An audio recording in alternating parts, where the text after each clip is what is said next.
Ron, can you explain the difference between ego and heart center? It's a good question and worth discussing. What is ego? There's difference between ego and heart center. Yes. What are those differences? The ego is something that has been developed as part of a protection for us. In severe circumstances, the ego will take us right out of the body so that we don't have to experience a lot of pain. In the protection part of it, oftentimes it doesn't have enough to do and kind of takes over. In other words, it's there to protect you. It's something that's real. It was created for a purpose. We just let it do what it wants to do, and that's where our problem is because we're not in control of our lives. We don't understand that we are in control of our lives, and so we turn it over to stuff like the ego to take care of us.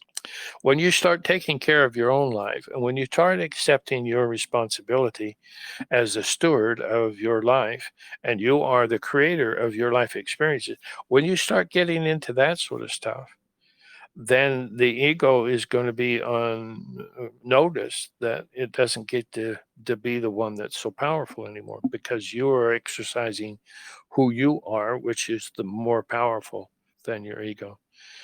Heart centered is when you come into picture your heart. There's a heart space that you can create. You go into your heart and then you start letting your heart talk to you. That's being heart centered. Sometimes you won't really understand or hear what's saying it, but you'll get the impressions. Eventually, you keep doing that, and your heart will start hearing with your inner ear. You'll start hearing what the heart has to say to you. Now, when you do that, and becoming heart centered means that you're getting your information for making decisions from the higher planes of existence. In your mind, you have no control over. Your ego doesn't really understand what it's all about. So it's hard to let your ego go, but it will go if you persist with this. I'm just spending my time in my heart center. And I can invite friends in. I can invite ideas and concepts, and I can plant some seeds and have them grow in there, and other information from the inner workings of what life is about. I get the best way to calculate or to have conclusions that can be correct in making decisions. And that's where the heart center is there. We've disregarded it because the cabal doesn't want us to use our heart because it knows it has no control over it. And using your heart, then you're not controlled. You are the one that's in control. So I hope that helps with the difference between ego and heart centered. Thank you, Ron. And Ron, we're right on the time here, but I'd like to extend here, and if you would allow me to ask something relative to this question. For a lot of reasons, people get a little confused with this and they will share that on the chats. Do you mind if I ask it with you? No, there's no problem. Okay. It's been said that since we are the God of ourselves, the king of our dominions, that many times that people have said, well, that's just ego because no one's higher than our true God. And then another part has come out where people have said, well, when you manifest things, and if you manifest, for example, something of a high expense or cost, well, that's just your ego coming through. Can you distinguish that as being something more of a heart center than just basically people saying that it's ego? Yeah, I would say those who question whether it's ego need to start determining if you're going to allow the ego to be a part of the decision making process. Then you can quote your ego. You can say, "Well, it was my ego that did this." If you do that, that's your negative feedback.